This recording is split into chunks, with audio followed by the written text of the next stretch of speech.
Jadi Mas Eko melakukan menginternalisasikan semua yang Mas Eko rasakan, lalu diwujudkan dalam ya, objek atau gambar atau ikon yang iya, Mas Eko munculkan itu ya. visual dan kadang-kadang memang simbol. Kalaupun kadang-kadang ada teks untuk membantu pola pikir saya, kadang saya taruh teksnya misalnya. Ya.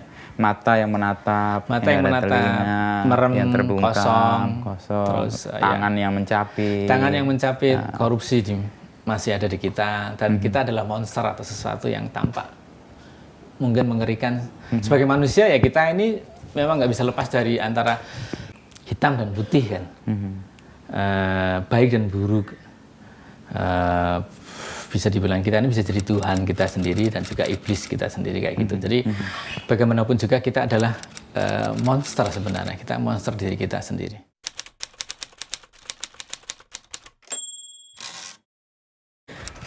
Thank you Mas Eko.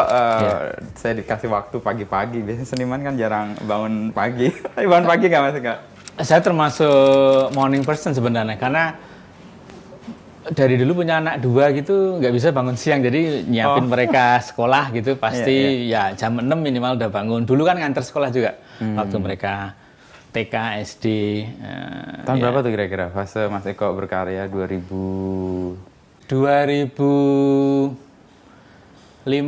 2006 atau setelah 2006 karena waktu sebelum itu saya masih ya KKN segala macam.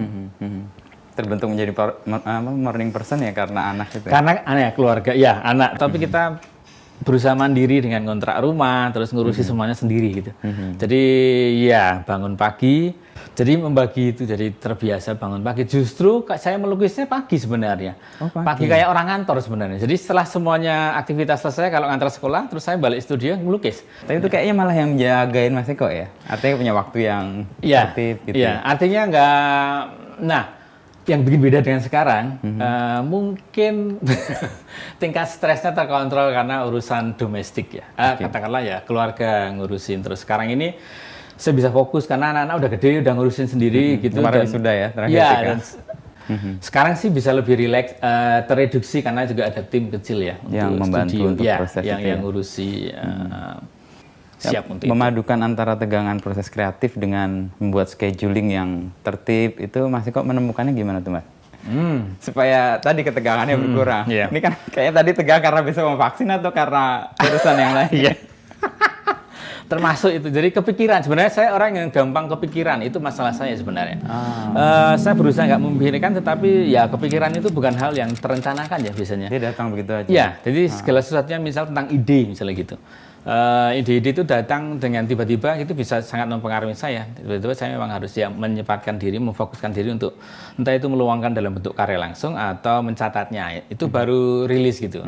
Dari situlah sebenarnya saya mulai memikirkan bagaimana seniman seseorang ataupun apapun dia profesinya, dia nggak akan bisa 100% menyelesaikan masalahnya dia sendiri sebenarnya. Dan mulai 2008 itu saya 2007 saya sudah melibatkan beberapa orang, cuma dua atau tiga orang waktu itu, untuk kerja teknis. Misalnya saya punya ide bikin patung misalnya, yang itu otomatis butuh energi dan effort yang lebih besar, jadi saya butuh tim. Saya merancang karyanya, saya punya seseorang yang menggawangi saya bikin model, satu orang untuk bikin cetakan resinnya, terus produksi dan seterusnya. Nah itu di awal tahun 2007. Karena kegiatan itu mulai rutin dan mulai memunculkan banyak ide buat saya dari melukis, terus saya juga punya satu orang tukang bordir. Udah ada. Dan mulai memikirkan banyak elemen atau energi bikin karya, bagaimana caranya mengeluarkan ide-ide ini lewat menjadi karya, entah itu patung, entah itu bordir, entah itu lukisan.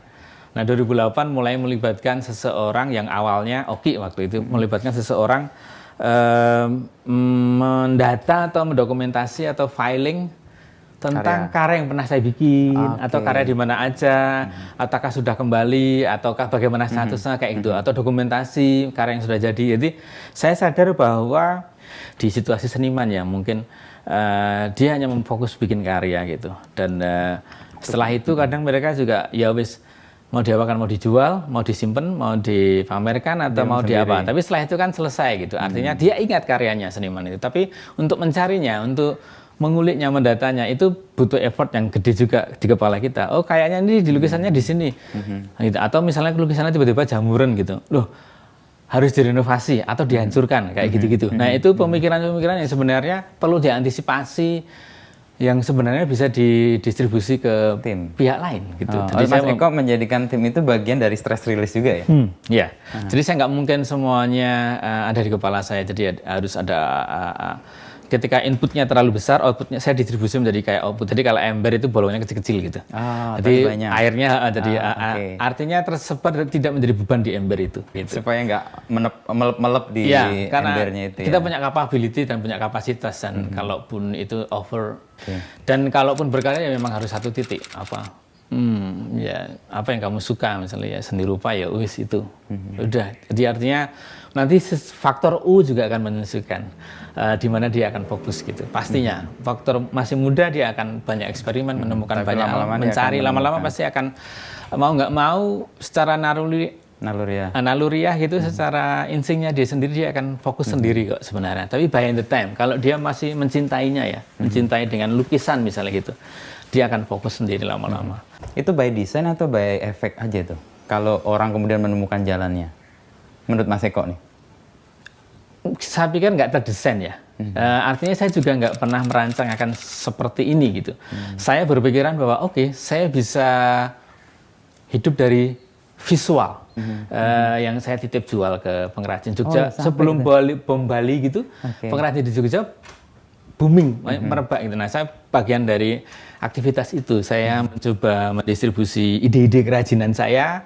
Terus saya titip jual ke beberapa pengepul dan mereka distribusi. Memang resikonya di kerajinan itu adalah colong jupuk bahasanya. Idenya ditiru, digandakan lebih murah, terus dijual lebih murah. Jadi kadang-kadang saya kepikiran kok saya hanya berhenti di sini karena padahal ide itu memang saya create gitu. Biar kerajinan ini nggak selamanya stuck di situ model, misalnya gitu. Resikonya di dunia kerajinan, mungkin di bisnis ya, apapun itu yang laku keras ya akan mudah sekali ditiru. Apalagi kerajinan seni gitu, merasa mencari ide itu susah, tetapi banyak orang yang juga mereproduksi dengan gampang gitu. Dan dia mematikan pihak yang punya dan gagasan. secara tidak langsung idenya nggak ada, tapi juga mematikan pihak lainnya. Sebenarnya secara distribusi bisnis, sirkulasi, bahkan ekonomi kecil di pengrajin di ini mereka justru menghambat perkembangan itu. Hal-hal ini menghambat. Kalau ini bisa dihukumkan di ranah kriminal kan misalnya gitu, haki akan bicara di situ secara dalam. Orang pasti juga akan punya respect dan punya attitude bahwa copy paste di dunia maya sekarang ini di sosmed ini yang jadi masalah, ini karya siapa digunakan selebritis besar misalnya gitu, itu nggak akan terjadi. Ini di seni rupa ya, jadi pada akhirnya kesulitannya di situ. Ya, saya bisa bilang, ya kalau kamu punya gulanya, kamu memiliki nilai gula, kamu akan mendatangkan semutnya. Pasti kamu akan didatangi apapun itu. Dan entah itu rezeki, profit, tapi juga ya resiko. Karena orang tahu kamu jualan gula dan itu banyak semut akan datang. Nah, orang akan, oke, aku juga akan copy gulanya. Misalnya kayak gitu. Ini simbolnya. Jadi bagi saya waktu itu bikin apa Mas kerajinan yang frame. Jadi figura kecil buat foto yang kalau di pasaran dulu figura ditaburi pasir laut terus ada kerang-kerang. Terus berikutnya ada rempah-rempah. Nah, saya mencoba bikin dengan visual saya sebenarnya. Gambar. Saya sablon terus saya frame. Jadikan frame itu. Terus di beberapa titik saya juga mendesain lilin. Lilinnya sih nggak didesain ya, tapi lilin yang sudah ada di pasaran gitu, kita beli yang lilin jadi. Terus saya melukisi lilin itu dengan ya bunga tulip apa gitu. Yang karakternya Mas Eko itu. Ya, saya jual, saya prep lagi cantik, saya jual laku. Tapi sebenarnya ya itu karena di pasaran terus langsung booming, tapi bukan pesan ke saya gitu. Jadi nah ini gitu. Saya harus memanage ide. Terus saya akan membidik mana buyers atau pembeli yang benar-benar fokus gitu. Saya harus punya perjanjian dulu di awal. Saya akan bikin desain baru, tapi nanti kalau laku minimal 500 biji itu pesan di saya dulu. Oke. Nanti setelah itu monggo gitu, misalnya gitu. Kayak gitu strateginya kayak itu gitu. Lesson learned yang Mas Eko dapat dari pengalaman itu ya. Mungkin jadi pijakan, didikan ya buat saya. Bagaimana tuh maintain diri sendiri dengan karya, dengan aktivitas, dengan mencoba mendistribusi karya apa yang saya Dan bikin. melibatkan gitu. orang lain tadi ya, bahwa Melibatkan semua orang lain, tidak pada bisa akhirnya dikerjakan sendiri. Dari situ saya bisa melihat kacamata bahwa orang lain pun dengan profesi dan spesifikasi yang berbeda pun dia pasti punya capability yang penting buat kita gitu. Kita nggak akan pernah tahu kalau ternyata kita ini butuh akuntan gitu. Elemen-elemen yang penting juga kita nggak mungkin tanpa mereka juga. Kalau kita dibilang ya kecuali kamu ruangannya hanya 3x3 itu yang kamu kuasai selesai ya itu manusia capability-nya di situ. Tapi jika kamu sudah meraih banyak hal di luar 3x3 itu ya kamu harus mendistribusikan gagasan, membagi orang untuk mengelola itu. Tadi mengelola ember-ember kecil yang bocoran ember besar itu. Sebenarnya gitu. Itu 2008 tuh Mas Eko punya kesadaran itu. Jujur saya notice Mas Eko tuh 2011. Tadinya ini kejadiannya agak unik. Saya waktu itu lagi ada studi di Berlin di Jerman 2011, terus balik lagi 2012 karena ada undangan lagi. Pertama 3 bulan, 3 minggu. Yang 3 minggu itu ada satu teman saya merinding nih cerita. Ada teman di Barengan itu dia orang Vietnam. Kan namanya sama, nama saya Wisnu Nugroho. Mas Eko kan Eko Nugroho. Itu ada di poster kecil di Alexanderplatz. Eko Nugroho gitu ya. Lalu di sebuah tempat yang kayak museum atau apa, saya nggak sempat datang ke sana sih. Tapi saya lihat itu, wah iya ini pasti orang kalau nggak orang Indonesia pasti orang Jawa nih.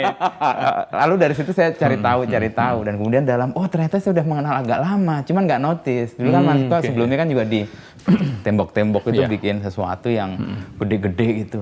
Dan dari situ saya ingin, Eko Nugroho ini. Nah dia orang Vietnam itu penasaran nama ini nama family atau apa? Enggak sih, kalau di lingkungan orang Jawa terutama Jawa Tengahan itu Nugroho itu common gitu. Itu kayak anugerah atau blessing atau apa gitu. Dia bercerita nggak ada family name. Nah tadi 2008. Nah tahapan Mas Eko melihat itu dari tadi ya tahun 2000 mulai awal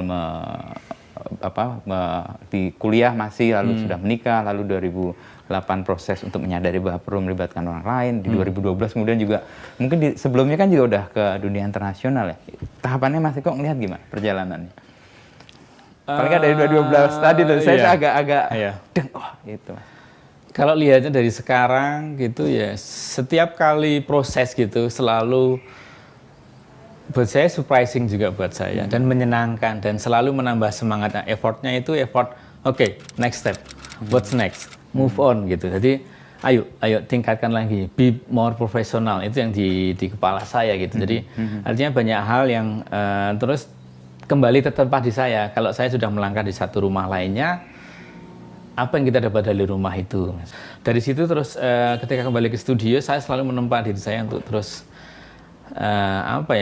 berpikiran bahwa tidak sempit ya, tidak sempit melulu pada profit ya, artinya tidak melulu pada ya harus menjual lukisan misalnya gitu, atau menjual karya, tetapi saya merasa saya butuh laboratorium untuk eksperimen.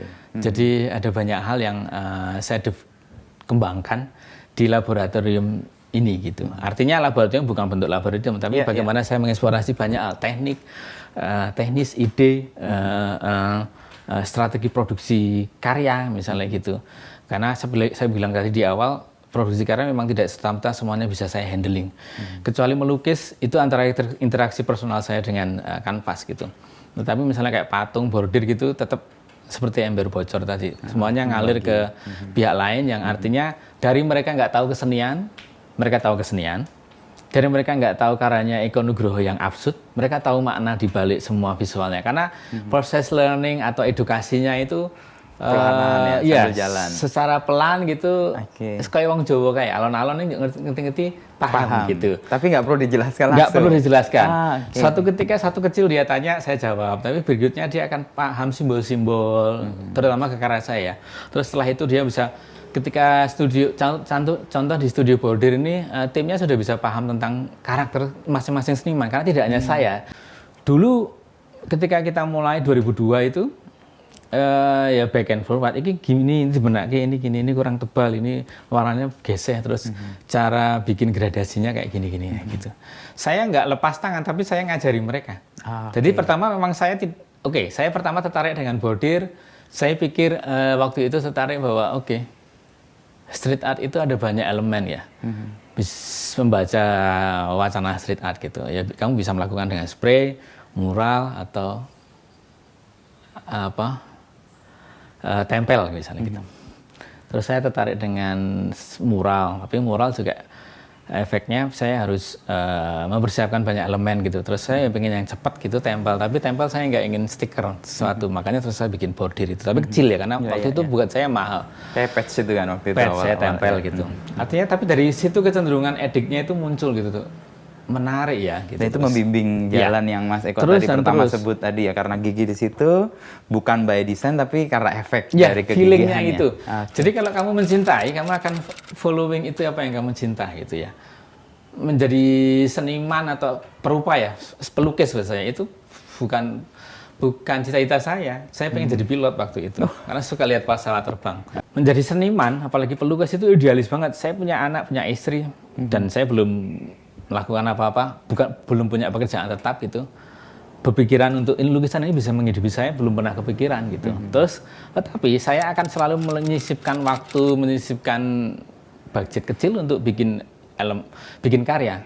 Beli bahan, nyelengi, menabung bahan, menabung ide, terus menabung lukisan itu saya lakukan gitu. Tapi di antara itu ya saya bekerja normal. Saya membantu almarhum nenek saya punya warung di Brengarjo. Nah, saya jualan nasi gitu ya, saya membantu. Kalau nggak sah-sah yang nganter, misalnya kan warungnya di atas tuh, ada yang kios ini lantai bawah, terus saya nganter ke bawah. Nanti ya saya bilang in between itu masih kuliah itu serabutan tadi itu, masih kuliah. Keuntungannya bisa makan siang di sana. Nanti kalau sore lauknya turah, saya bawa pulang buat rumah kayak gitu-gitu. Waktu itu gitu. Dan dari aktivitas itu kalau ada teman misalnya butuh dilukiske misalnya gitu ya aku datang tim bloke gitu, aku pameran diwangi dari display segala macam misalnya. Masih di seputar itu di mana saya bisa cari uang, di mana di situ ada rezeki ya saya mencoba untuk menemukan. Bapak saya loper koran KR Jogja ini. Waktu itu sebelum pensiun dia bilang, "Mbok kamu ganti saya gitu, man ini kosong loper koran." Terus effortnya sih, terus saya malah tidurnya setelah nganter itu capek kan tidur. Tapi terus bangunnya siang, terus lemas, jadi aktivitasnya berubah. Jadi saya rasa saya akan melakukan hal lainnya gitu. Dan menurut saya ya wis lah, mungkin saya punya hal lainnya, jalur lainnya misalnya gitu. Ya setelah itu langsung saya tidak pernah bilang menolak ke bapak saya, tapi ketika dia butuh bantuan ya wis tak terkei atau gimana caranya gitu. Sampai pensiun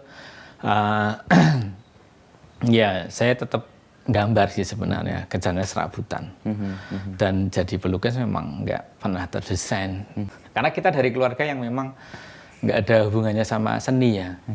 Jadi, tapi Mas Eko mendapatkan referensi untuk kemudian berkarya sedemikian panjang dan kemudian punya karakter-karakter yang muncul itu datang dari mana? Selain kuliah ya? Atau emang pas kuliah aja? Saya masih SMP, saya dilibatkan di urusan kampung. Dan saya yang bikin publikasi kayak mading, dulu masih ada mading kampung. Kayak gitu-gitu visualnya saya. Jadi informasinya aktif dan menarik. Ke sekolah seni. Terus saya diajak naik motor kayak semester sini. Dikasih lihat lalu. Tempatnya bagus, tempatnya sih rindang, seneng dan ada karya patung. Di depannya kan dulu artistik ya, ada patung-patung. Saya mulai saya di situ gitu. Dari situ connect di situ. Saya merasa saya suka gambar terus. Ya saya nekat aja daftar di situ dan diterima langsung ya, waktu tes gitu selesai diterima. Kayak juga diisi gitu, tes sekali satu pilihan, uangnya juga dari hasil lomba karikatur gitu waktu itu langsung masuk. Ya setelah SMSR itu mulai terdidik bagaimana lingkup waktu itu SMSR sifatnya kayak mini isi yang versi SMA. Aktivitas keseniannya bagus, diskusi keseniannya bagus, bikin kelompok, bikin pameran, bikin gerakan gitu, itu bagus banget. Saya masuk lukis, ada patung, ada grafis, saya masuk. Nah, itu masih bagus karena kita ditempa untuk bisa beraktivitas sebagai seniman. Nah, ketemu karakter-karakter yang khas Mas Eko ini juga yang saya temui di 2012 di Berlin itu. Bahkan sebelumnya, ternyata saya ngeliat Mas Eko di Kompas Cerpen itu kan ada juga tahun 2009 atau 2008 waktu itu ya. Ada ketipaan itu, terus saya flashback lagi, kalau saya ke Jogja tuh lihat tembok, ternyata punya Mas Eko nih waktu itu. Nah, ketemu karakter-karakter itu selain karena tadi ya sekolah seni, Mas Eko menemukannya dari mana dan menjadi sangat unik ini? Mungkin ketemu mata-mata misalnya gitu. Iya. Saya selalu lihat kan Mas Eko kayak ada topeng. Dan ada sesuatu yang repetisi ya. Terus menerus kayak ada dua itu dulu gimana? Renutannya memang belum fix mata banget waktu itu, masih tentang sosok yang tertutup gitu, tapi pakai figur masih kelihatan telinganya gitu. Itu setelah bom Bali ya. Waktu tahun itu 2000.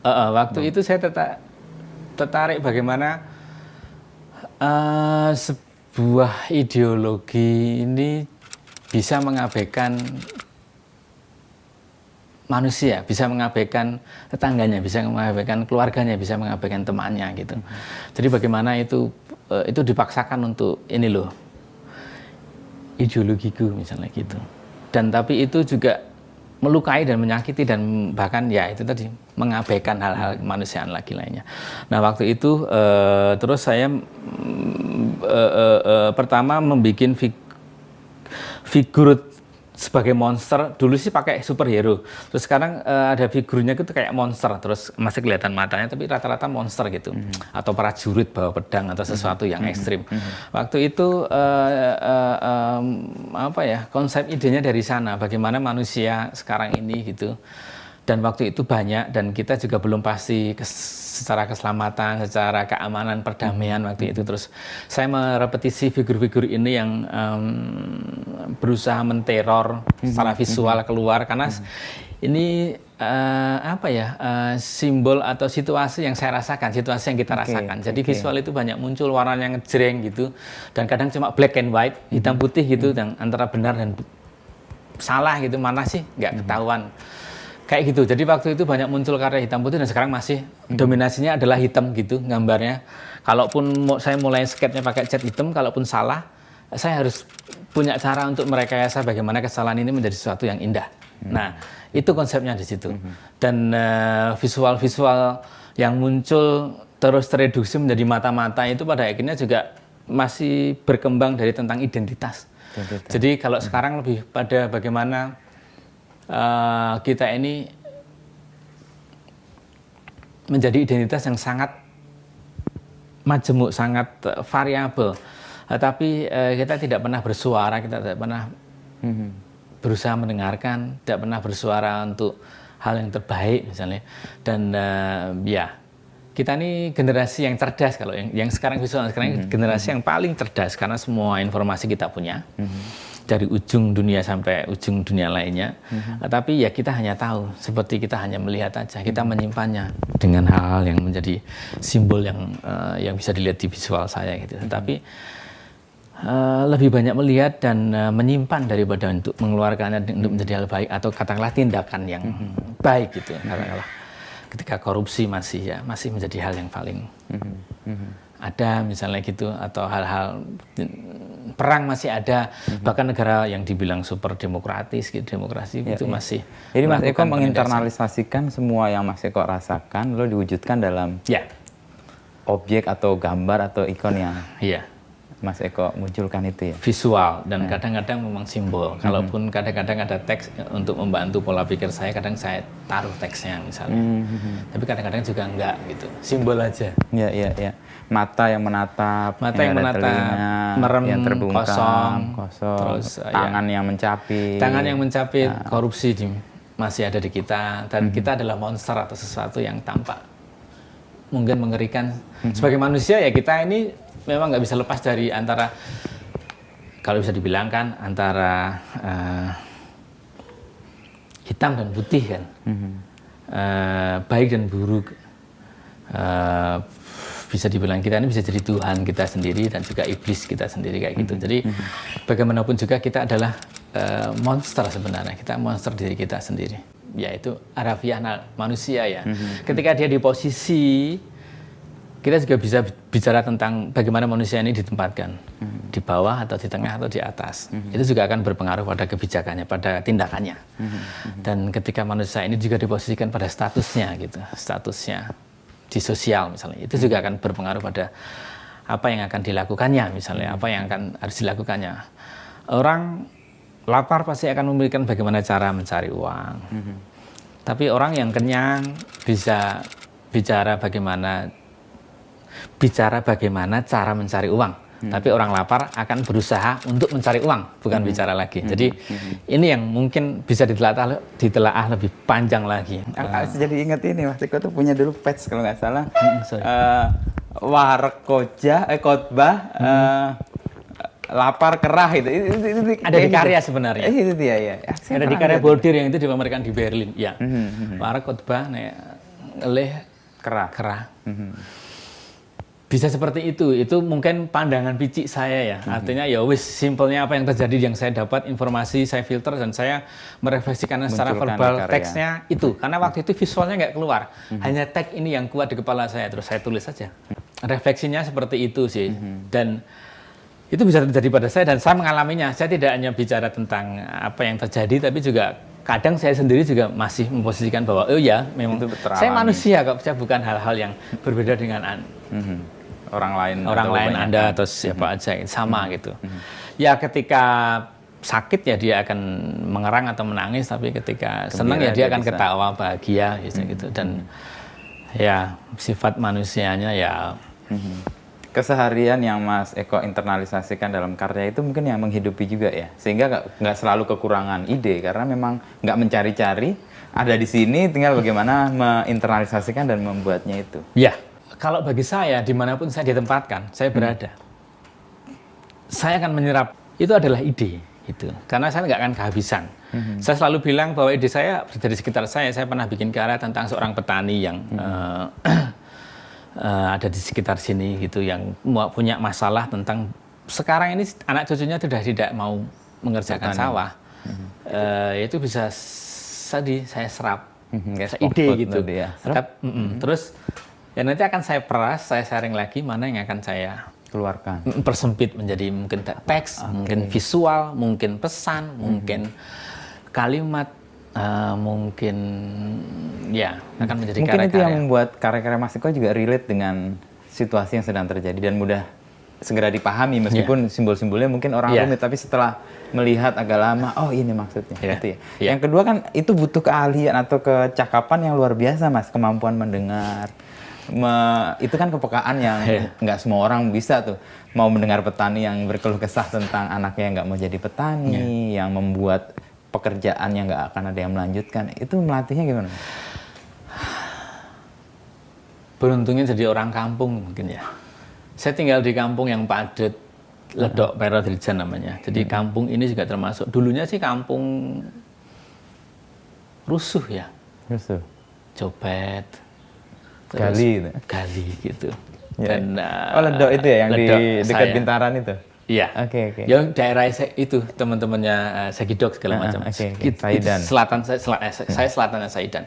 Sama situasinya. Jadi di sana sampai sekarang mungkin masih ya. Jadi bahkan motivasi anak-anak mudanya karena lingkungannya, jadi untuk muncul, untuk tampil gitu mindernya kuat dulu. Tetapi mereka akan berusaha untuk menenangkan diri mereka dengan hal-hal misalnya cah cilik mulai aja ngerokok, mabuk gitu, dan di situ yang bikin saya sedih, banyak yang datang dari tempat-tempat lain, datang ke situ terus minum segala macam. Nah, rumah saya buka pintu di depan situ sudah bisa nongkrong, sebelah itu langsung dong ngombe misalnya. Ini buat saya sih memang nggak bagus ya waktu itu. Saya juga nggak tertarik untuk setelah itu. Gede saya tinggal di sana itu mikir gitu, tapi harus ekstra ketat untuk punya anak kecil. Karena beberapa kasus memang generasi selasanya gitu, anak-anak remajanya itu nggak mau sekolah. Ya kalau sekarang nggak sekolah kan, karena online. Kalau dulu memang benar-benar nggak mau sekolah, maunya ketemu temannya mojok. Gitu. Entah ya entah belajar merokok atau minum segala macam. Sekarang tereduksi ya, kayak gitu generasi yang seperti itu sudah tua. Dan hal-hal ketika saya dulu kecil remaja itu udah mulai apa ya, pudar di kampung saya ini, di Ledok ini. Tetapi habit ngumpul nongkrongnya masih ada. Itu di setiap titik selalu ada. Dan untuk hal itu Mas Eko menemukan positifnya? Itu, menurut saya, karena serapannya itu kamu nggak perlu tanya, tapi kamu dengar aja. Selama kita bisa menyerap dan memikir, dan ini menarik, itu penting gitu. Pemikiran itu sebenarnya, karena di sana informasi, kegelisahan, keresahan, mimpi orang, kekecewaan. Itu di tengah kota banyak orangnya yang nggak mau tahu tentang Malioboro, tentang apa. Malioboro sekarang udah berubah loh. Oh iya, saya nggak pernah ke sana itu puluhan tahun gitu misalnya. Di situ kayak ngendon gitu. Jadi ada yang kayak gitu, mereka nggak pernah tahu kalau sekarang alun-alun dipageri misalnya kayak gitu. Tahunnya ya semalas sama sekaten gitu. Padahal udah ada sekaten lama sekali misalnya gitu. Nah, itu selalu kayak gitu. Nggak tahu ya, terisolasi karena mereka mengisolasi diri sendiri sebenarnya. Karena tadi keminderan dalam tanda petik tadi. Ya, karena mereka meskipun di tengah kota, tapi lingkungannya adalah lingkungan para pekerja. Jadi kalau lihat pengamen tintong-tintong angklung, banyak yang nginep di situ. Bakso, penjajah makanan di Malioboro gitu, di situ banyak. Terus kalau masuk di kampung itu nanti akan ketemu rumah yang dikapling-kapling cuma mungkin 2 meter, terus 4, udah gitu. Jadi kalau buka pintu gitu udah langsung tempat tidur, mungkin nggak di Jakarta.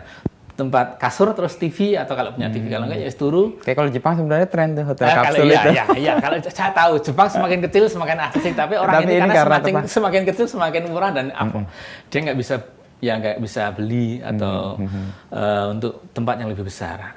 Mereka rata-rata pendatang bekerja dari mulai rujak, bakso sampai apapun itu ada di situ.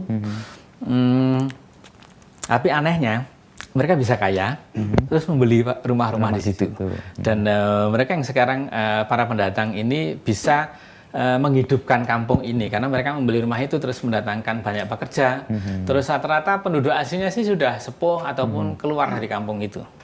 Nah sekarang ini banyak itu tadi perubahan dari kampung yang dulu agak suram, sekarang ini lebih pada para pencari nafkah yang level terkecil, ngamen, banjing, icik-icik ada di situ. Dia punya tempat. Itu kampung itu sebagai support system buat mereka punya ekonominya ya? Iya, ada warungnya. Iya. Beli makan di situ 5.000 masih dapat gitu. Apapun itu dari kalau malam ada angkringan. Saya itu heran ketika saya pindah dari Ledok untuk ngontrak sendiri, semuanya kan harus masak nih, nggak seperti di kampung saya mau pagi sarapan, kesini, beli, bawa uang 2.000 waktu itu, udah dapat sarapan, beli, bawa 5.000 udah buat bawa ke rumah. Dari mulai pagi, siang, malam atau tengah malam itu ada warung buka. Nah, di sini susah, di sini pindah, terus akhirnya yang membagi waktu, ya masak, harus masak gitu, harus nggak bisa kayak 24 jam kayak di kampung sana itu. Tapi kemudian yang positif di mana Mas Eko punya kemampuan mendengar, kemampuan untuk mendapatkan segala macam wawasan dari orang itu terbawa dari itu menjadi karya itu. Ya, informasinya kan banyak banget tuh, jadi ada hal-hal lucu. Saya suka komedi, jadi hal-hal lucu dan komedi dan guyon-guyon Jogja itu banyak saya punya. Sekarang saya keluarkan buat ice breaking atau pencair suasana. Tapi kadang juga masuk ke beberapa karya saya untuk saya plesetkan. Nah, plesetan itu juga menjadi bagian dari apa yang ada di kepala saya gitu. Saya nggak direct gitu, sifat saya kayak Dagelan Mataram, nggak direct tapi tiba-tiba nyentil gitu. Itu kayak jalan Jawa ngomongnya mubeng maunya kesini tapi gitu. Gitu. Nah gitu aja. Orang memahami visual dulu lah atau apa sesuatu yang cantik atau colorful atau aneh atau takut, tapi ya terus dapat pesannya. Iya, itu sih. Kalau posisi Mas Eko kan tadi saya kembali yang tahun 2000 awal, lalu 2008 itu mulai menyadari kebutuhan untuk orang dan menjadi menginternasional kan ya, mungkin awal-awal tahun 2000 ya, 2005 sampai 2002 saya kenal 2012. Nah, hampir 25 tahun loh sekarang Mas Eko untuk dengan karya-karya ya. Itu membagi-baginya gimana? Itu tadi belum terjelaskan. Dan itu kan ada konsistensi yang terjaga terus ya. Iya. Nah, itu kan buat orang ya apakah melelahkan, tapi Mas Eko kan merasa ini bagian kerja yang terus menerus. mungkin akan sama. Kalau ini dibilang profesi ya sama, pasti nilai mencintainya itu akan mengabaikan hal lainnya, entah kelelahan, entah hal-hal effort lainnya. Atau bagaimana visual ini kuat di saya akan ngopeni itu. Saya akan mencintai ini dan tidak akan mencederai, tidak akan melakukan hal-hal yang mungkin akan mengganggu apa yang saya cintai. Ini profesi, taruhlah ya pelukis ya. Terus dari situlah tantangan berat apapun, kekacauan apapun ketika entah persiapan pameran, entah kegagalan bikin karya, karya harus saya hancurkan, stres tidak menemukan ide bahkan bertahun-tahun, mungkin nggak bertahun-tahun, tapi pernah sekali setahun gitu nggak punya ide melukis, tapi saya mencoba mendevelop hal lainnya gitu. Terus saya merasakan bahwa dengan terbantukan dengan tim gitu, di beberapa kepala gitu, itu bisa menemukan pintu-pintu kecil lainnya. Oke, jadi nggak berkutat pada diri sendiri, tapi karena ada orang lain itu justru membantu itu. Seperti kita di kampung tadi, dia akan banyak memberikan informasi ke kita biasanya. Dan, mungkin karena keterbatasan kita melihat orang lain membantu untuk memberitahu. Karena orang lain punya lingkungan yang berbeda, tempat yang berbeda, pengalaman yang berbeda, budaya yang berbeda. Unity itu kalau bisa produktif dan saling mengisi, menurut saya membesar itu bisa jadi kuat gitu. Ideologi dari kepala saya ini bisa terdistribusi, terwujud. Pertama terwujud dulu, terus terdistribusi. Nah, distribusi itu membawa manfaat. Circle-nya seperti itu. Lalu kemudian terputar lagi gitu. Ya. Pada titik mana Mas Eko menyadari bahwa kecintaan ini akan bisa menghidupi nggak hanya Mas Eko sendiri, tapi juga yang lain? Karena beresiko kan jadi seniman itu nggak ada gaji loh, atau nggak ada kepastian bahwa semuanya yang mikir saya sendiri pada akhirnya kan, yang mengatur kita sendiri. Nombok, di awal-awal tuh. Iya. Kalaupun nggak saya melakukan ini, hidup saya juga nombok kok maksudnya. Karena saya ingat saya bikin daging tumbuh komik. Iya, betul. Dari dulu sampai sekarang nggak pernah untung. Nombok memang. Tapi seneng gue larang regani. Nah itu kalau orang Jawa bilang. Jadi apapun itu nggak bisa dinilai dengan nominal, materi dan jumlah ya. Tapi kalau itu seneng, itu akan mau nggak mau ya kita harus wujudkan. Pernah nggak ada situasi kegembiraan dapat, tapi bisnisnya nggak ketemu nih dan bertahan berapa lama gitu? Sering. Itu gimana nih? Atau misalnya ada support system yang lain yang membuat itu aman-aman aja atau nggak juga? Nah, selama ini support systemnya dari lukisan. Kalau sekarang ya. Kalau dulu, kalau gagal secara bisnis katakanlah gitu, saya bikin usaha atau melakukan sesuatu, saya tunda dulu. Biasanya saya cut dulu. Saya harus prioritas mana dulu nih? Ada profit ini, tapi ini nggak mungkin untuk melanjutkan bisnis ini nih. Iya, yang ada skala prioritas. Jadi saya harus cut dulu. Artinya ini untuk keluarga nih. Ya udah keluarga dulu aja. Supporting sistemnya circle gitu. Di mana yang dia mendapatkan profit yang bagus, jadi dia akan membagikan support yang di situ. Jadi berbasic dari lukisan sih sebenarnya. Untuk support sistemnya itu. Kalau di Mas Eko kan ada Eko Nugroho Art Class itu, lalu ada di GTMB yang ada wayang bocor. Wayang bocor juga. Itu semua menghadirkan kegembiraan. Iya, karena platformnya beda-beda. Di GTMB ini memberikan kebahagiaan karena saya bisa berdekatan dengan semua publik lewat bahasa karya dalam tanda petik, merchandising, souvenir. Karya yang bisa diaplikasi ke sesuatu yang bisa mereka kenakan, tidak melulu kayak lukisan ditempel di dinding. Dan itu hanya dinikmati beberapa gelintir orang dan itu sangat eksklusif. Biasanya dari museum atau di rumah yang dijaga dan sangat ketat. Ide saya di situ, pendekatannya ke anak-anak muda kan juga. Bagaimana kita mendidik anak-anak muda ya, dekatkan dulu dia dengan kecintaan dia ke visualmu, ya bisa bikin karya. Itu belum menjadi support system buat Mas Eko? Sampai sekarang masih struggle. Masih butuh strateginya gitu. Tapi Mas Eko menemukan kegembiraan di situ? Iya, saya senang gitu. Sedang bongkar pasang, Tapi saya yakin kalau ini bentuknya unit bisnis yang benar-benar keras kepala, yang benar-benar harus profit, saya pindah Jakarta ini di GTMB. Tapi itu nggak dipilih? Yang dekat dengan, saya yakin kok, yang dekat dengan sirkulasi industri ya, itu akan lebih mudah dan cepat gitu. Tapi memang bukan ke sana ya. Mungkin satu saat kalau saya sudah kecapean, mungkin ya saya nggak tahu. Tapi saya akan mendevelop. Ini untungnya saya mendevelop secara pelan-pelan, secara menguatkan gitu. Meskipun ya sudah terdistribusi kemana-mana. Cuma apapun itu ya menurut saya. Oh kecuali kesenian. Apapun itu kalau nggak di Jakarta itu nggak akan menemukan profitnya ya, atau ketemu nggak akan dilihat secara masif gitu. Oke. Kamu harus kuat dari daerah gitu, harus strong gitu, benar-benar konsep yang kuat gitu dan menarik gitu. Nah artinya ketika Art Class ini dibikin memang saya ingin support seperti itu, bahwa tidak ada yang salah dengan profesimu, dengan kecintaanmu berkarya seni gitu, berseni rupa. Dan kalaupun kamu menginginkan hal lebih untuk next level, kita akan tempa di situ untuk next level misalnya gitu. Tapi ya kita nggak menyediakan sertifikat formal seperti akademisi lainnya, tetapi saya mentransfer ilmunya, saya mentalitas, strategi, cara berkarya, berkonsep segala macam terus ya di situ sebenarnya. Nah ini cara saya membagikan ilmunya ke publik gitu, karena saya nggak punya jalur yang formal kayak edukasi atau dosen atau apa misalnya gitu. Dan memang waktu saya lebih banyak untuk berkarya gitu aja, menjadi ya tukang gambar gini wae next studio, terus nanti kalau ada waktu saya cerita. Tapi gitu. Itu menyenangkan loh Mas. Artinya saya baru tersadar, Art Class itu memang tujuannya untuk mendobrak itu ya. Artinya sesuatu yang non formal pun kalau kamu punya kecakapan, punya sesuatu yang memang membekali dirimu untuk menjadi seniman, nggak harus kuliah di sekolah desain atau sekolah seni rupa yang magrong-magrong gitu untuk bisa muncul. Itu ya awalnya. Menurut saya karena itu hak ya. Karena kita ini selalu inferior. Apalagi orang Jawa ya. Biasanya kan ya wis lah, tepos liro wae lah gitu macamnya. Dan untuk menjadi seniman ketika kita tidak punya kemauan keras gitu, persaingannya ketat banget, wacananya keras banget di mana wacana seni rupa itu. Karena untuk di Jogja ya, Jogja ini kawah Condro Dremoko kan. Betul. Wah, banyak seniman, banyak jebolan seniman, banyak seniman nganggur dalam tanda petik, sorry.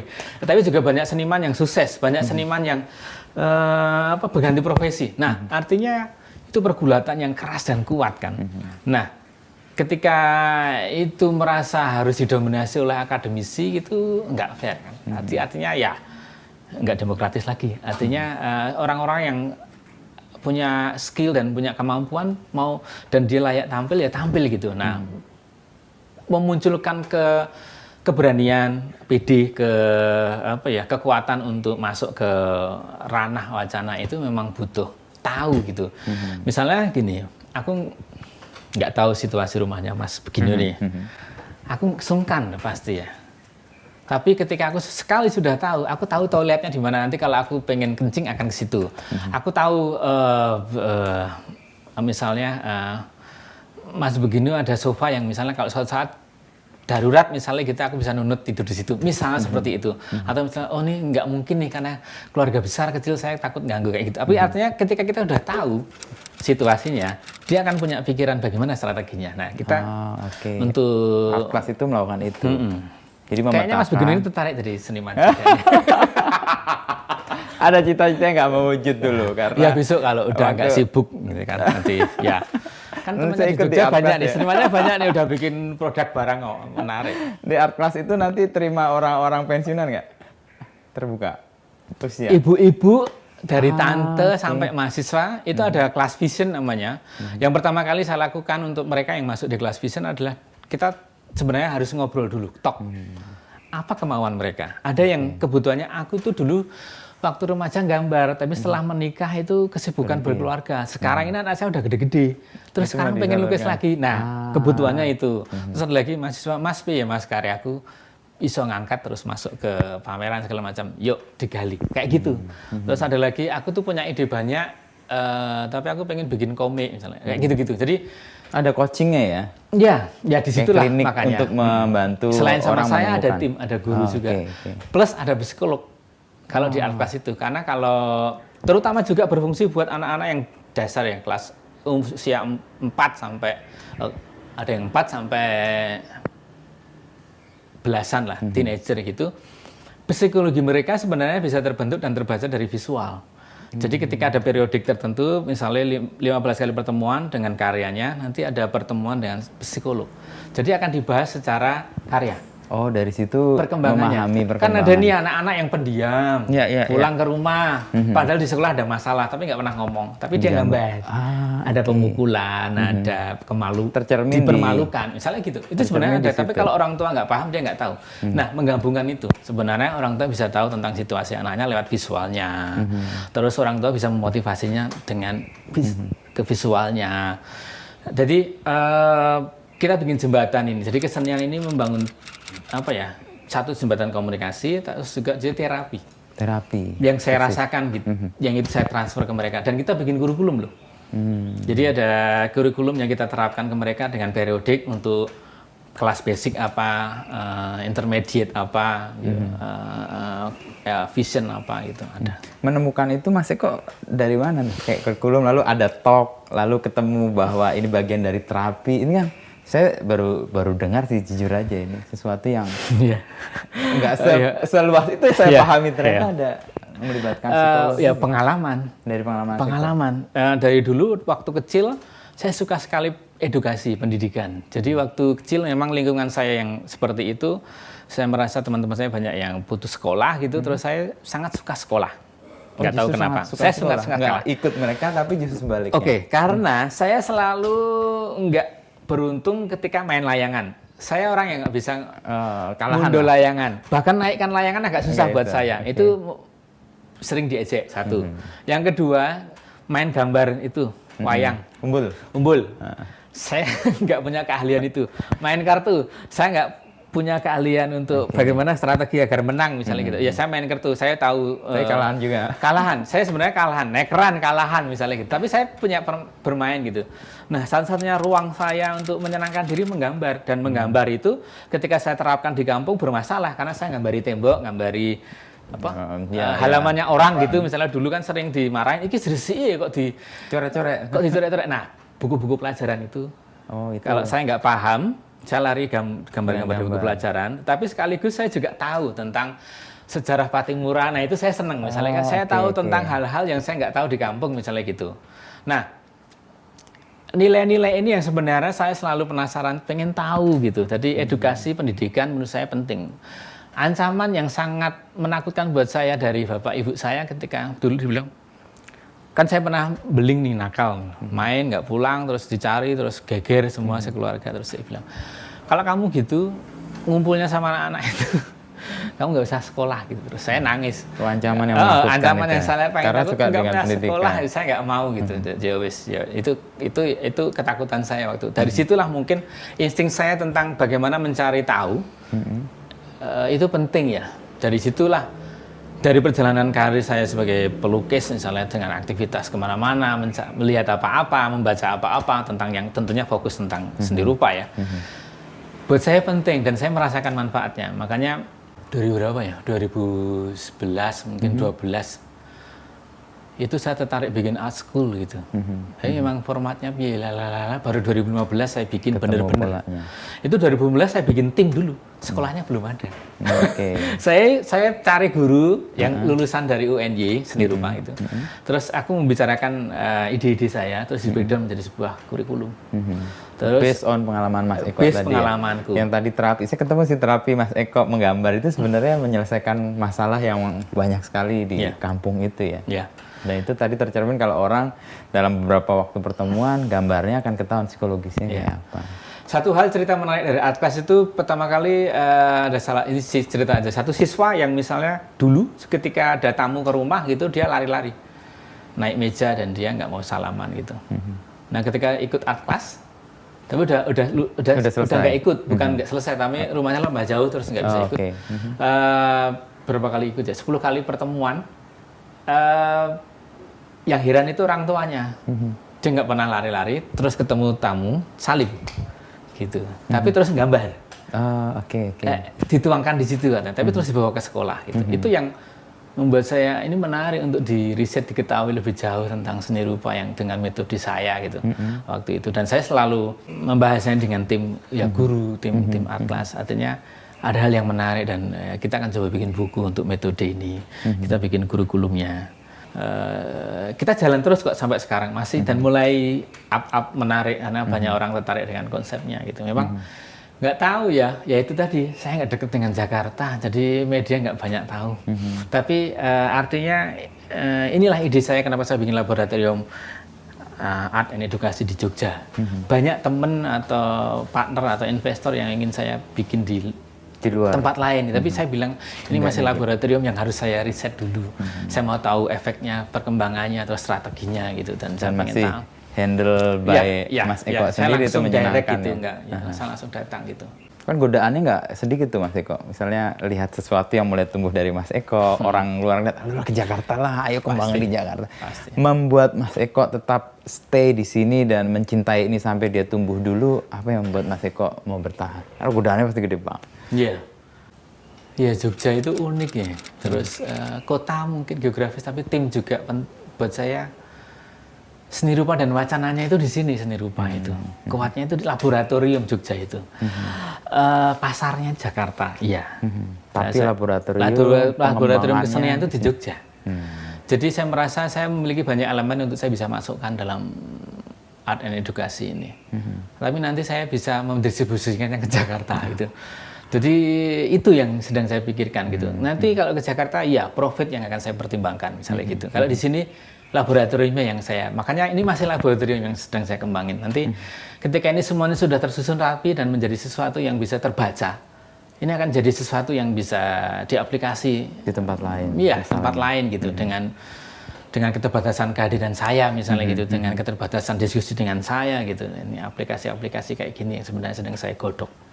Di sini di Jogja ya aktivitas saya di sini, mood saya di sini, keseniannya muncul dan tumbuh di sini. Tidak menutup saya nggak mau dipindah itu bukan itu, tapi bagaimanapun juga ya saya masih punya kesempatan di sini gitu. Dan saya, sekali lagi ide pertama dimanapun saya tinggal, saya jadi spons. Itu aja sebenarnya. Meskipun di awalnya akan susah dengan tempat baru, lokasi baru, budaya baru, tetapi ya kayak hidup di kampung aja persepsi saya. Ya segitu aja. Jadi oke nanti yang menarik disimpan terus coba gitu. Ya.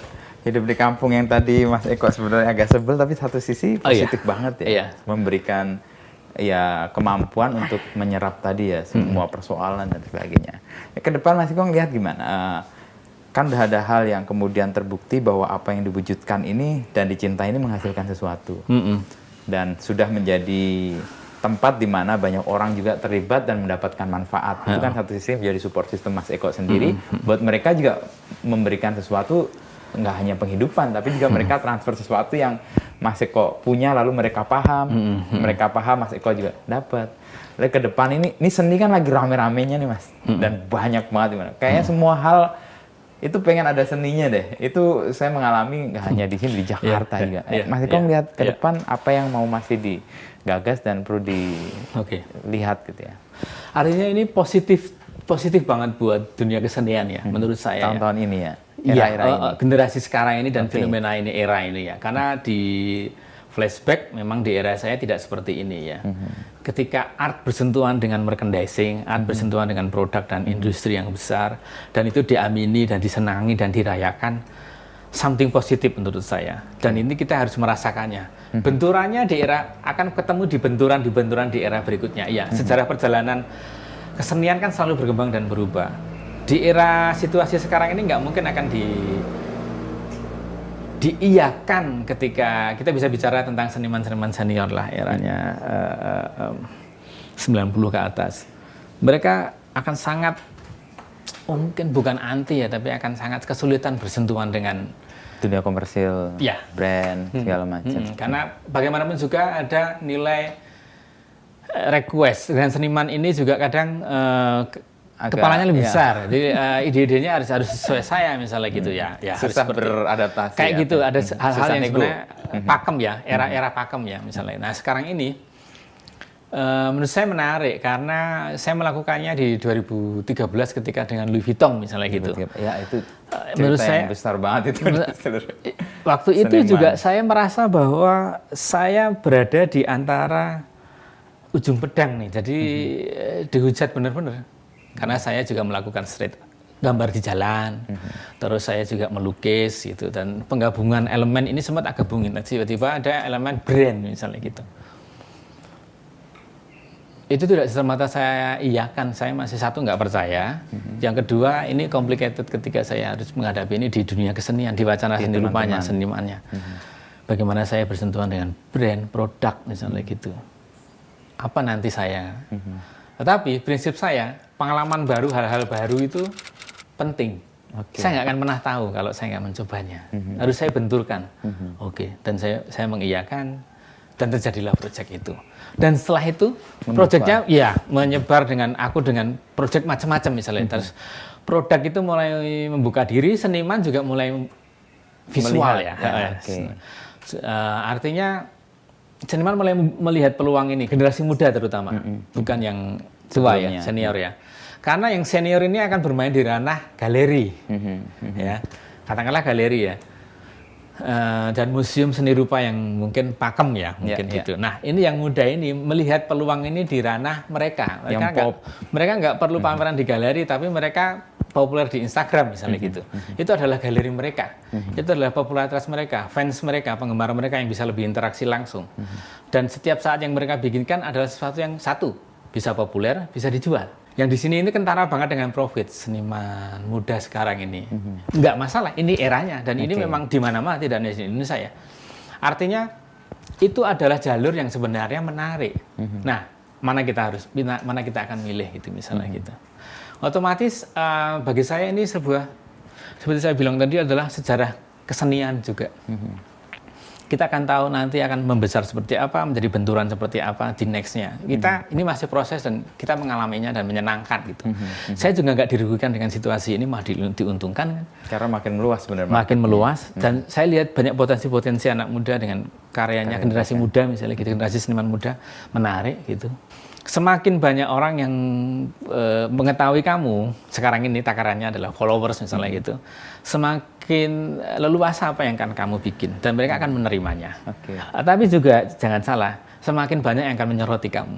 Jadi popularitas itu kamu bikin sendiri, popularitas itu bisa menjadi kendaraanmu, tapi juga jadi bumerangmu. Katakanlah, ya itu akan persaingannya akan di situ gitu. Kayak tadi pedang. Seperti itu. Suatu saat ini akan memiliki puncaknya. Seperti media sosial ini.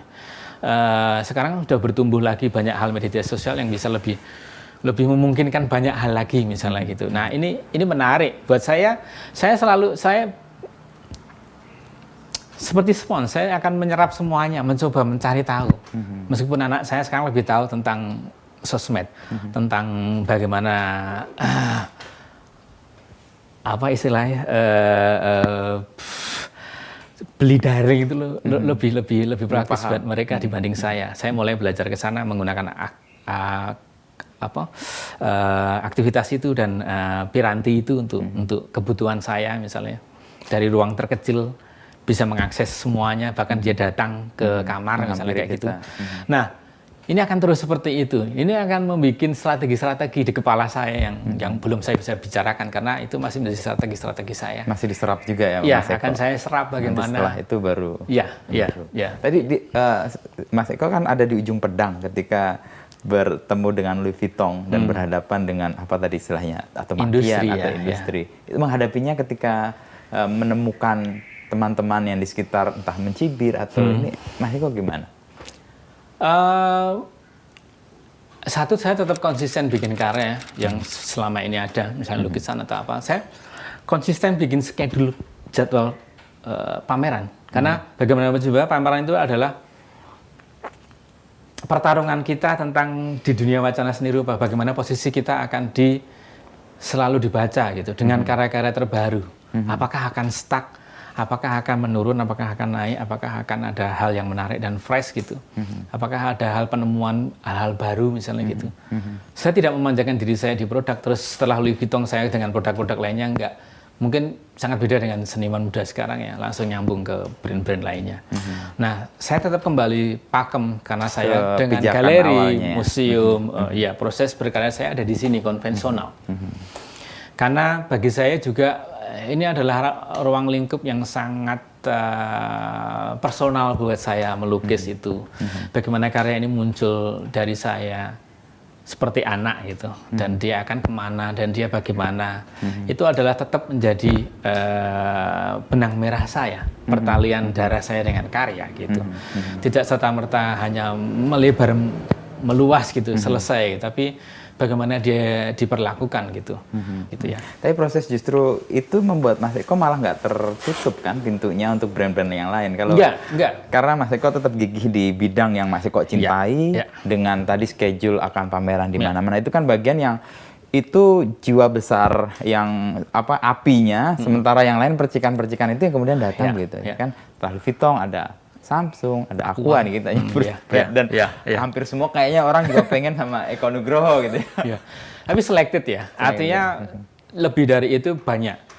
Artinya yang mencoba menawarkan proposal ke kita, tapi memang ya seleksi itu penting. Bagaimana tetap seleksinya tetap pertimbangan tadi itu, tidak hanya semata saya memberikan profitnya atau nilai-nilai jualnya, tapi bagaimana ini bisa menjadikan sinergi antara produk dan kesenian. Tidak hanya produk menginvasi seni gitu, tapi bagaimana ini bisa equal, bahwa bangganya banyak produk kita, nasional kita, katakanlah gitu, atau bahkan internasional, itu menggunakan karya seniman Indonesia, misalnya gitu. Itu bangga, senang gitu. Tidak lagi dari dulu misalnya mengcopy hal-hal lainnya atau hal-hal yang tidak jelas atau hanya sekedar desain. Tapi ini bisa dibaca. Oh ini karyanya dia. Oh ini menarik, menonjol di situ, menonjol di rak-rak toko, menonjol di toko-toko, menonjol di hal-hal yang akan dikonsumsi oleh anak muda ke anak muda lainnya. Itu membanggakan kan. Anda akan mengenakan sepatu yang saya desain misalnya gitu, itu kan ada hal yang membanggakan.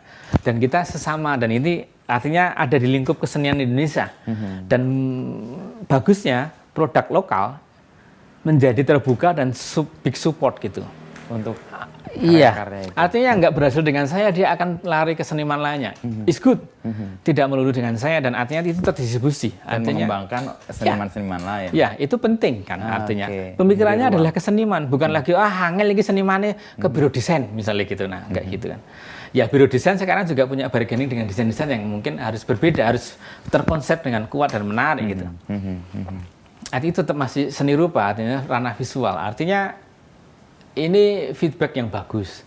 Di saya juga bagus, tetapi memang tidak semua saya iyakan gitu. Ketika saya dapat suapan nasi pertama, ya saya akan tunggu berikutnya, misalnya gitu. Saya juga akan membuat bahwa ada perjanjian yang sangat ketat gitu, dengan jumlah, dengan durasi, Iya. Kalau dari semua karya yang Mas Eko libati ya, baik yang tadi dengan pameran dan sebagainya, lalu brand yang Mas Eko banget itu menurut Mas Eko yang aduh. Kalau brand itu juga 50-50 sih buat saya. Saya mempertimbangkan konsep mereka juga. Saya tidak bisa mengabaikan serta-merta. Makanya dengan hal ini saya belajar ya. Jadi artinya harus tidak serta-merta, apa produknya air minum, ya aku gambar ikinya terserah. Enggak. Harus saya bikin konsep. Saya tawarkan konsepnya dulu. Dan menerima masukan mereka. dari mereka. Oke. Saya masuk visual, saya mengolah ini. Mana yang kalian pilih gitu. Tidak satu visual, tapi ada beberapa. Terus saya bisa menceritakan satu desainnya tentang ini. Makna atau pesannya di situ. Ya, karena disitulah bargaining saya. Artinya juga tidak serta-merta itu partner. Tapi tidak serta-merta mereka juga hanya tempat aja, saya mengambil uang kan. Artinya saya dengan ini saya belajar juga artinya. Dan hal ini saya merasa ini penting sebenarnya, orang ketemu dengan brand atau seniman dengan brand. Saya membacanya bisa jadi saya keliru. Seniman menjadi lebih rendah hati sih. Artinya dia mau menerima masukan dari lain, gagasan orang lain, nggak melulu idenya dia yang harus terwujud. Kalau membaca versi saya ya, tapi saya nggak tahu seniman lainnya ya. Artinya strategi seniman lainnya saya nggak pernah tahu tentang berkarya dan kerjasama dengan brandnya. Tapi di saya seperti itu. Artinya seniman itu selalu kepalanya besar, ya egonya gede karena dia punya ide-ide gitu yang sesuai dengan karakter untuk karya dia. Ketika semua orang menyukai karyanya, ya kita masih bisa memegang kepala itu enggak. Saya nggak pernah memikirkan popularitas, tetapi saya senang sekali bikin karya, saya senang sekali melukis. Semua ekspresi saya baik susah, sedih, senang keluar di situ, sakit keluar di situ. Itu yang jadikan saya terapi gitu. Dan ketika ini bisa didistribusi katakanlah, itu adalah feedback atau effort yang penting, sangat penting. Tapi dia tidak memanjakan saya. Saya berusaha tidak untuk terlena di situ. Iya. Terus-terusan di situ. Artinya saya tetap berkarya apapun itu. Mereka mengapresiasi karya saya dengan apa yang saya tumpahkan, bukan apa yang mereka inginkan. Kalau ke karya ya, itulah seperti saya bilang, egonya seniman kan gede situ, dia. Ya. Jadi rata-rata seniman seperti itu. Brand-brand lokal aja muncul ya, saya nggak pernah tahu sepatu Kompas atau apa itu kan gede dan bagus dan permintaannya tinggi. Menurut saya menarik, kenapa enggak, itu bagus banget.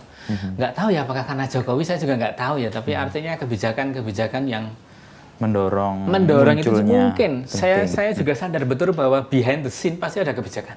Pasti ada supporting system yang besar di sana. Yang mungkin kita nggak lihat. Yang kita nggak lihat. Tapi yang untuk look back, industri lihat rootmu misalnya gitu. Nah, apa yang bisa kamu lakukan? Mungkin saya nggak tahu ya. Ini hanya feeling aja. Tapi rata-rata ya itu gemparan, gempuran, kehebohan itu mungkin juga ada sesuatu yang mungkin aja terjadi politis dalam tanda petik ya.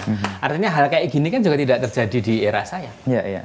Tapi saya belajar satu hal yang saya baru dapat sambil mencoba mencerna ya obrolan tadi soal spons itu.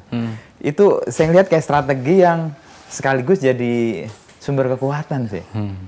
Ya apapun, kalau perubahan kita juga nggak pernah menduga akan terjadi apa, tapi dengan bersikap sebagai spons tadi ada sesuatu ya udah serap dulu. Nggak bisa langsung terjadi apa-apa, tapi itu kan muncul di sini lalu terinternalisasi dan kemudian terrepresentasi di banyak karya ya. Tadi yang ember besar, ada bolong-bolong kecil, kepala yang penuh itu lama-lama juga turun karena ada yang terdistribusi. Spons dan Mas Eko sebagai orang yang berperilaku sebagai yang menyerap itu memang dari awal terbentuk atau kemudian punya kesempatan menjadi karakternya Mas Eko belakangan? Akan susah ya pemetaannya seperti itu, tapi itu kayak feeling gitu. Feeling aja. Mungkin udah dari dulu ya mungkin. Atau emang dari keluarga memang mungkin dari keluarga, mungkin karena kita dari atau ledoan tadi yang memberi itu lingkungan satu, terus keluarga saya bukan keluarga yang dimanjakan dengan hal-hal gitu ya. Bahkan di lingkungan satu blok area saya itu dulu rumah saya yang masih bambu, gedek. Nah baru ketika ada bantuan pemerintah di tembok. Nah, jadi dapat bantuan dari pemerintah rumah bapak saya. Tapi ketika saya sudah bisa menjual lukisan, saya bangun rumah bapak ibu saya di Ledok sana.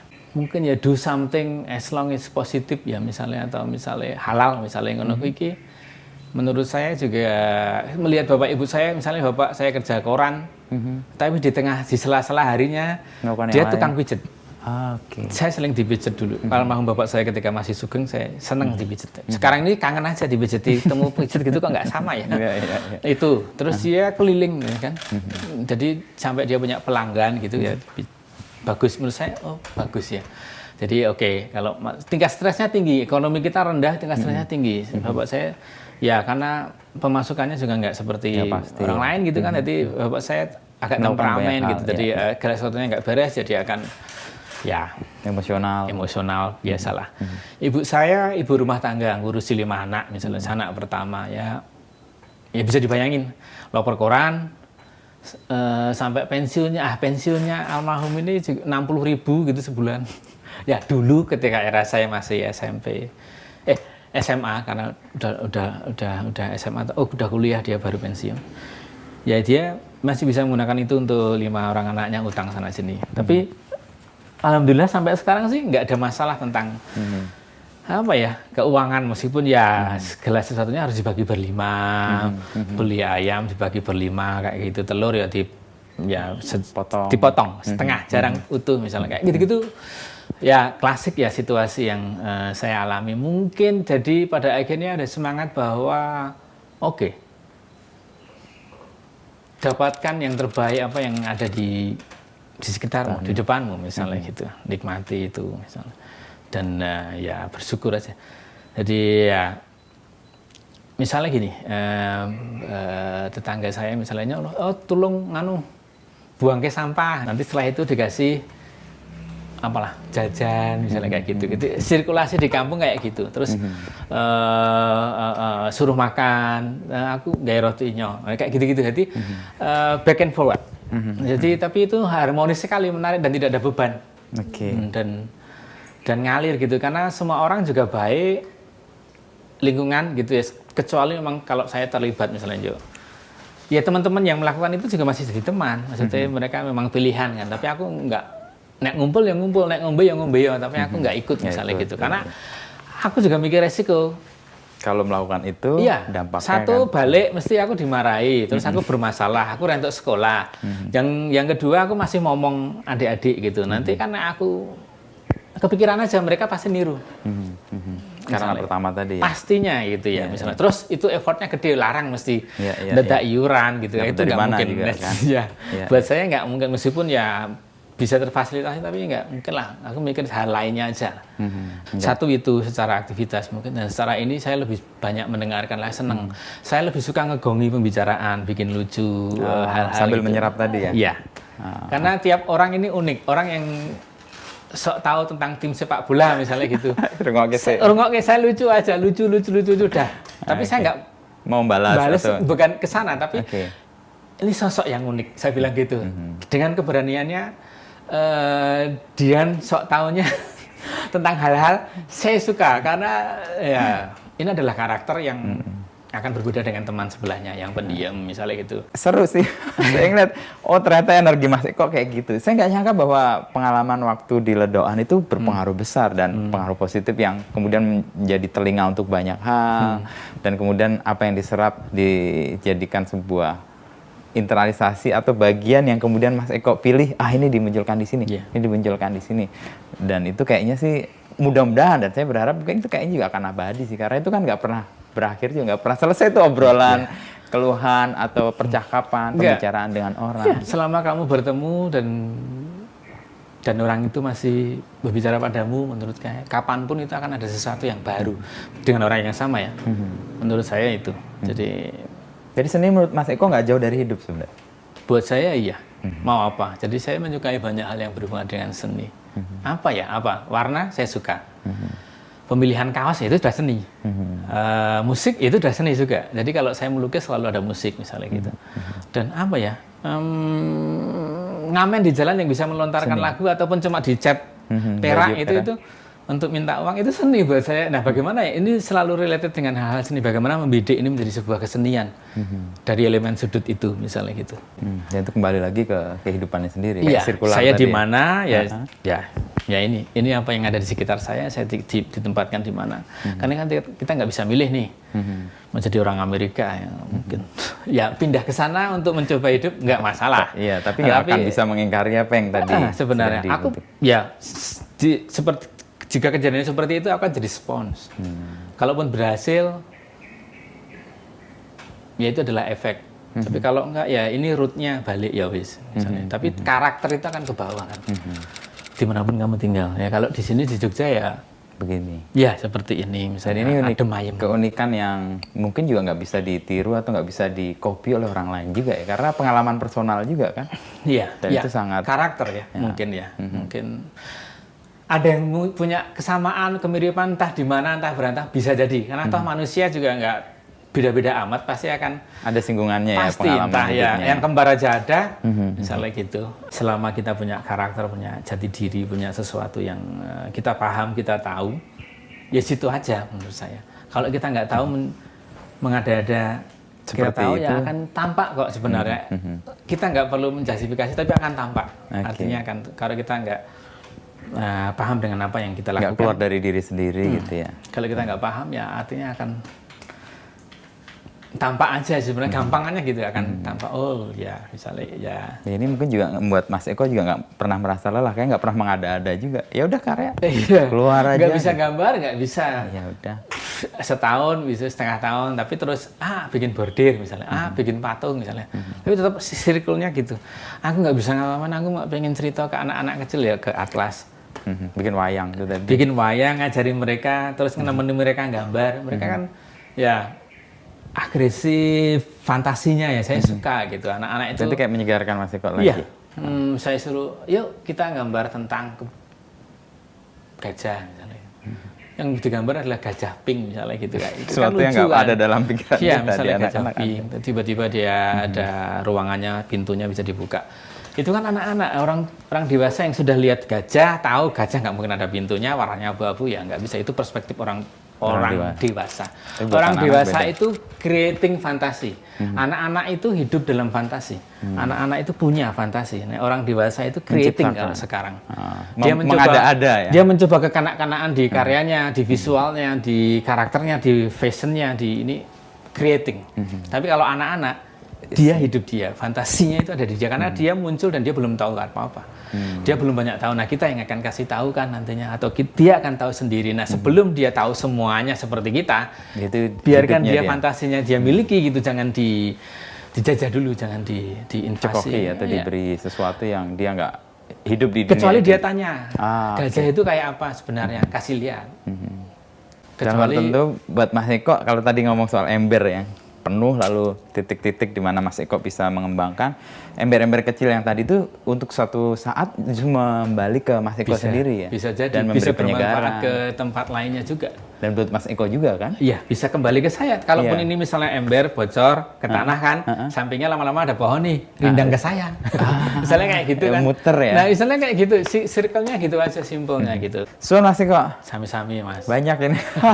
Saya dapat yang nggak saya pernah tahu dari Mas Eko ya. Nggak pernah ya, kita ketemu juga. Iya, di medsos juga main kesini cuman waktu itu apa ya, kita Lebaran ya. Oke, Mas Eko. Sembah nuwun, ini udah zuhur juga. Ya. Saatnya kita berhenti dan melanjutkan aktivitas yang lain. Terima kasih ya, Mas.